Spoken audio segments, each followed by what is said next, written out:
Hello, আমি টিনা। চলো তোমাদের সাথে আমার আরও একটা দিন শেয়ার করি, আমার একদম নিজস্ব।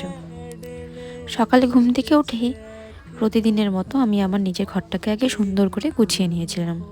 আর আমি সবার আগে নিজের ঘরটাকেই গুছাই ঘুম থেকে ওঠার পরে, কারণ আমি আমার নিজের ঘরটাকে যদি গোছানো দেখি না, নিজেকেও আমি অনেক পজিটিভ পজিটিভ ফিল করি। জানি না এটা কার কার সাথে হয়, যদি তোমাদের কারোর সাথে হয় আমাকে অবশ্যই বলো। তারপরে সোজা চলে গেছিলাম ফ্রেশ হয়ে নিজের জন্য এক কাপ চা বানাতে। যেহেতু আজ বাড়িতে কেউ ছিল না, আমি একাই ছিলাম, সে কারণে আমি নিজের জন্যই এক কাপ চা বানিয়ে নিয়েছিলাম। চা খেয়ে সোজা চলে গিয়েছিলাম, কালকের কিছু ভেজা জামা কাপড় ছিল সেগুলো রোদে দিতে। আর এখন যেহেতু শীতকাল, রোদ খুব তাড়াতাড়ি চলে যায়। আর জানো তো, এই শীতকালে সময়টা ঠিক কেমন করে কেটে যায় বুঝতেই পারি না। সময়টাকে যদি ধরে রাখা যেত কতই না ভালো হতো বলো। সকালে যদি ঘুম থেকে উঠতে দেরি হয় তাহলে তো আর কোনো কথাই নেই, সারাটা দিন যে কেমন করে কেটে যায় সেটা আমি বুঝতেই পারি না। আর কোনো কাজ সময় মতো হয় না, জানো তো। তোমাদের কার কার সাথে এরকম হয় আমাকে একটু বলো কিন্তু, ঠিক আছে? যাই হোক, তোমাদের কার কার সাথে এরকম হয় বলো কিন্তু।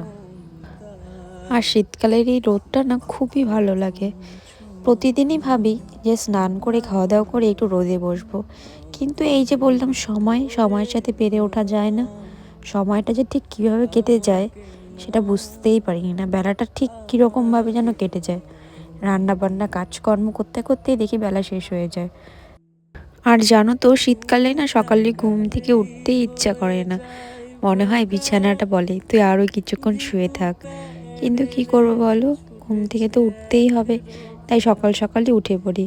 কিন্তু তাও সেই একই প্রবলেম, কিছুতেই কাজ শেষ করতে পারি না সময়ের সাথে। ওটাই, সব কিছু মেনে নিয়ে তো চলতেই হবে।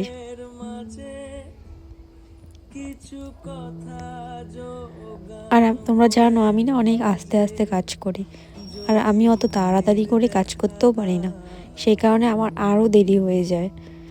প্রতিদিনই ভাবি স্নান করে খাওয়া দাওয়া করে একটু রোদে যাব, কিন্তু তারপরে আর হয় না, স্নান খাওয়া দাওয়া করতে করতে প্রায় 4টা বেজে যায়। আর তখন তো রোদটা ঠিক সেরকম থাকেও না, তারপর আর যাওয়া হয় না। আজ জানো তো সকাল থেকেই ভাবছিলাম যে কি রান্না করব, যেহেতু আজ বাজারও যাওয়া হয়নি, তো সকাল থেকেই ভাবছিলাম যে কি রান্না করব। তো তখনই হঠাৎ আমি দেখতে পেলাম পাশ দিয়ে রাস্তা দিয়ে একটা দাদু মাছ বিক্রি করতে করতে যাচ্ছে। কোনো কথা না ভেবেই আমি চলে গেলাম মাছগুলো দেখতে যে ঠিক আছে কিনা। তারপর গিয়ে দেখি যে না, মাছগুলো বেশ ভালোই ছিল। তারপরে আমি কিছু মাছ ওখান থেকে নিয়েছিলাম,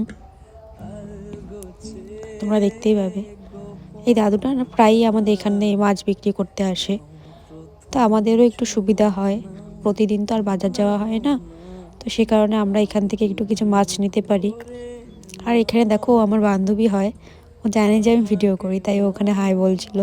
আর আমি যেহেতু 2 রকমের মাছ নিয়েছিলাম, একটা ছিল পুঁটি মাছ, আর একটা যে কী মাছ ছিল সেটা আমি নামটা সঠিক জানি না, ভুলে গিয়েছি। আজ তাহলে আসি কেমন, দেখা হচ্ছে নেক্সট কোনো ভিডিওতে।